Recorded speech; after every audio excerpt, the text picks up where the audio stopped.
kita akan lanjutkan pembahasan kita.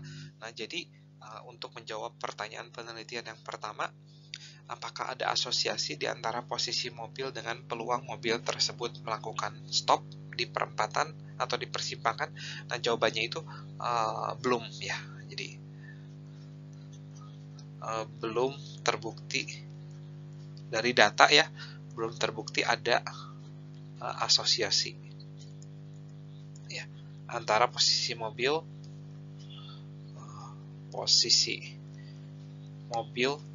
dengan apakah mobil tersebut berhenti atau tidak ya, dengan peluang mobil stop ya. Nah, karena nomor 1 itu jawabannya belum terbukti, nah nomor 2 tidak bisa kita jawab ya, not applicable ya, karena bagaimana mencari tahu hubungan sebab akibat jika asosiasi aja tidak terbukti gitu ya. Dan yang terakhir juga sama nih, apakah hasil ini dapat digeneralisasi ke populasi? Lagi-lagi belum ya, belum bisa. Kenapa? Karena si peneliti itu mengambil mobil itu kan cuma di suatu perempatan ya, jadi mengambil sampelnya itu tidak mengambil sampel di perempatan yang lain gitu ya. Jadi random sampling tidak dilakukan gitu ya. Sampling tidak dilakukan. Nah, jika dilakukan, ya mungkin hasil ini bisa digeneralisasi ke populasi. Oke, ini adalah studi kasus kita. Semoga dari studi kasus ini tuh cukup menjadi lebih jelas bagaimana melakukan uji hipotesis multiple proportion dengan menggunakan simulasi. Selanjutnya kita akan membahas bagaimana melakukan pengujian hipotesis berbasis teori untuk kasus multiple proportion test. Ya, kita akan membahas pengujian hipotesis berbasis teori karena memang pada software-software statistik pada umumnya pengujian hipotesis itu selalu berbasis teori. Nah, untuk kasus multiple mean, tadi kita sudah pelajari bahwa salah satu statistik yang kita akan hitung untuk merepresentasikan situasi itu adalah MAD ya di sini. Kita sudah hitung ini.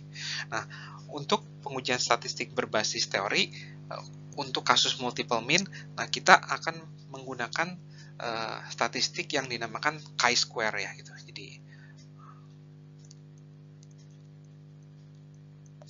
Jadi statistik ini ada statistik yang baru kita pelajari. Sebelumnya itu kita hanya menggunakan statistik Z atau statistik T ya. Untuk kasus multiple untuk two means atau two proportion atau one proportion atau one mean, kita selalu pakai statistiknya itu statistik Z kalau nggak statistik T. Nah, baru kali ini kita belajar tentang statistik chi-square. Nah, formulanya itu cukup sederhana ya. Yaitu adalah ini ya, sigma itu penjumlahan ya, penjumlahan dari semua kasus ya. Jadi all ya,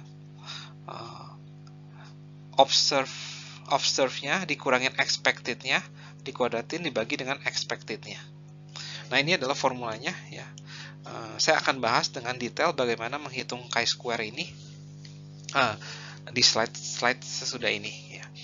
Namun ini adalah formula untuk menghitung chi-square. Nah, perhatikan bahwa ketika kita menghitung statistik Z atau statistik T, kita mengambil keputusan menolak H0 atau belum bisa menolak H0 itu melalui sebuah kriteria yang sudah umum ya, yaitu adalah ketika apakah si Z atau si T-nya itu kurang dari 1,96 atau kurang dari 2,57 atau kurang dari 1,645 ya. Jadi ada beberapa angka yang kita selalu pakai ketika menentukan apakah menolak atau belum bisa menolak H0 jika kita menggunakan statistik Z atau statistik T. Nah, namun untuk kasus kita kali ini di multiple proportion test, chi-square ini ya, statistik chi-square sayangnya tidak ada tidak angka-angka standar yang seperti ini nih gitu ya.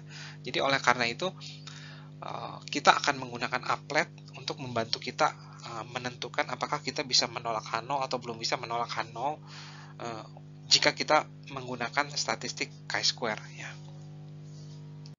Untuk membantu saya dalam menjelaskan bagaimana menghitung statistik chi-square, di sini saya akan menggunakan suatu studi kasus yang dinamakan studi kasus organ donation. Nah, studi kasus ini tuh lagi-lagi terjadi di Amerika, ya, di mana di suatu negara bagian itu pemerintah tuh ingin meningkatkan peluang orang-orang untuk mau mendonorkan organnya gitu ya. Nah, bagaimana si pemerintah meningkatkan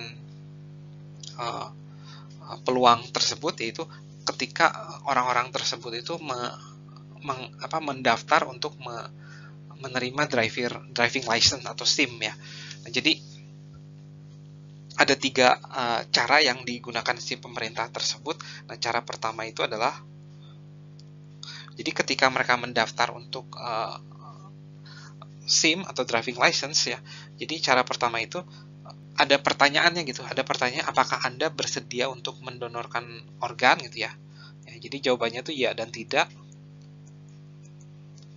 ya, dan pilihan ya-nya itu sudah dicentang gitu ya, gitu. Nah, cara kedua, apakah ada pertanyaannya sama, apakah Anda bersedia untuk mendonorkan organnya. Nah, pilihan keduanya itu tidaknya sudah dicentang. Dan cara ketiga, apakah Anda bersedia mendonorkan organ Anda, dan di sini tidak ada yang dicentang ya. Gitu. Nah, di cara pertama, ya walaupun ya-nya itu sudah dicentang, tapi si pendaftar SIM itu boleh untuk menolak ya. Jadi kalau mau ya bisa menghapus tanda ini dan dia memilih untuk tidak. Begitu pula dengan cara kedua. Jadi walaupun tidaknya tuh sudah dicentang, dia bisa memilih untuk mau mendonorkan organnya gitu ya. Jadi si ini tuh bisa dihapus nih.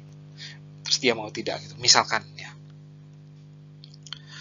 Tapi pada dasarnya tidaknya itu sudah dicentang. Nah, cara pertama itu kita sebut dengan opt-out ya. Nah, cara kedua itu kita sebut dengan opt-in. Nah, cara ketiga itu kita sebut dengan cara netral. Karena di form tersebut belum ada yang dicentang, maupun ya ataupun tidak itu belum ada yang dicentang. Nah, si pemerintah dalam hal ini peneliti ingin mengetahui apakah ada peningkatan peluang jika si orang-orang itu ditanya dengan cara 1 atau dengan cara 2 atau dengan cara 3 ya. Nah, kita pengen tahu gitu. Nah, oleh karena itu pertanyaan penelitian dalam studi kasus kita kali ini tuh apakah ada asosiasi antara cara kita bertanya ya dengan peluang seseorang untuk mau mendonorkan organnya atau tidak gitu ya. Itu pertanyaan penelitiannya. Kemudian si peneliti mengambil data itu diambil dari orang-orang yang mendaftar SIM di negara bagian tersebut. Oleh karena ini, studi ini bukanlah studi eksperimen karena si peneliti itu hanya mengamati. Data yang didapatkan peneliti itu adalah sebagai berikut ya. Jadi saya akan membuat sebuah tabel ya. Ini adalah opt-out ya, cara pertama ya. Jadi dia bisa memilih untuk nggak mau ya, pada defaultnya tuh dia sudah mau gitu ya. Kemudian opt-in dan ini netral. Ya, kemudian saya ada 2 baris. Baris pertama itu adalah baris donor ya. Ini baris tidak mau ya, tidak mau jadi donor. Nah, jadi ternyata total data yang diberikan form dengan cara pertama itu adalah 55 ya. Sorry, 50. Ini ada 55 dan di grup netral itu ada 56. Dan dari 50 orang yang ada di grup opt-out atau di grup cara pertama ada 41 bersedia. Di grup opt-in tuh cuma ada 23. Sementara di grup netral itu ada 44 ya. Nah, sisanya berarti ini adalah 20 berapa nih, 32 dan ini adalah 12 ya. Nah, kita pengen tahu apakah ada perbedaan ini terjadi karena kebetulan belaka atau emang ada hubungan antara cara kita bertanya dengan dia tuh mau jadi donor organ atau enggak ya. Selanjutnya saya ingin akan menunjukkan atau mengilustrasikan bagaimana menghitung chi-square ya.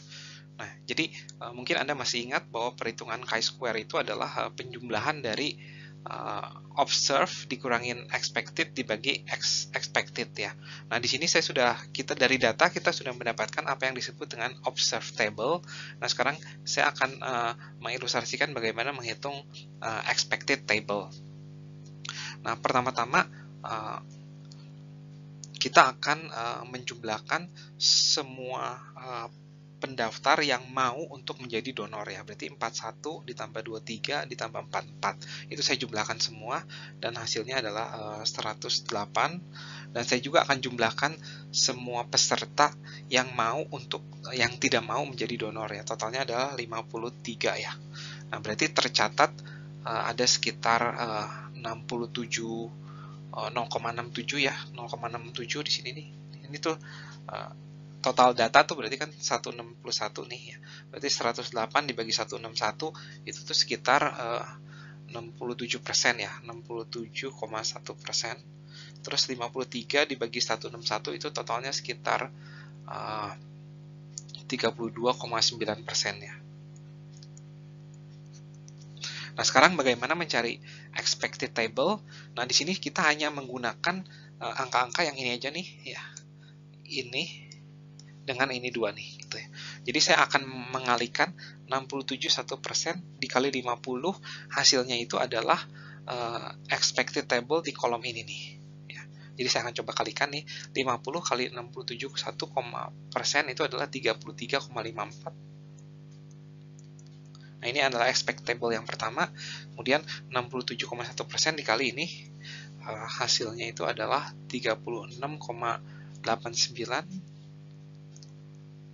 Dan yang terakhir 56 dikali 67,1% hasilnya adalah 37,57% ya.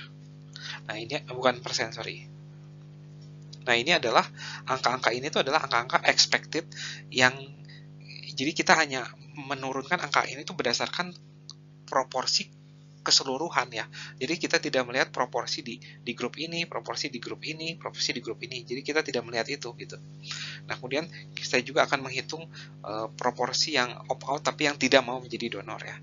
Yaitu adalah ini kita kalikan dengan ini ya, yaitu adalah 16,46. Kemudian 32,9 kali 55 yaitu adalah 11,11 dan terakhir adalah ini 32,9 kali 56 adalah 18,43. Nah, ini adalah expected table-nya. Nah, sekarang kita sudah siap untuk menghitung chi-square. Nah, chi-square itu adalah sigma dari expected I dikurangi observed I dikuadratkan dibagi expected ke I ya. Atau dengan kata lain, yang ini dikurangin yang ini, kuadratkan, terus dibagi yang bawah. Ya. Terus yang ini dikurangin yang ini, dikuadratkan, dibagi yang bawah. Ini juga ini dikurangin ini, dikuadratkan, dibagi yang bawah. Ya. Jadi begitu seterusnya, nanti Anda akan mendapatkan chi-square-nya itu adalah 24,28353. Nah, semoga cukup jelas ya. Nah, perhitungan ini Anda tidak perlu menghitung sendiri karena kita akan menggunakan applet untuk membantu kita dalam menghitung ini. Namun Anda perlu ingat bahwa chi-square ini adalah suatu statistik yang bisa merepresentasikan situasi sebenarnya gitu. Jadi seandainya benar bahwa tidak ada asosiasi, harusnya proporsi ini tuh sama-sama aja gitu. Akibatnya harusnya nilai ini tuh kecil ya. Jadi semakin kecil chi-square, kita akan semakin sulit menolak H0, tapi semakin besar chi-square, kita akan punya bukti yang lebih kuat untuk menolak H0 gitu ya. Jadi statusnya chi-square tuh mirip seperti statusnya si MAD.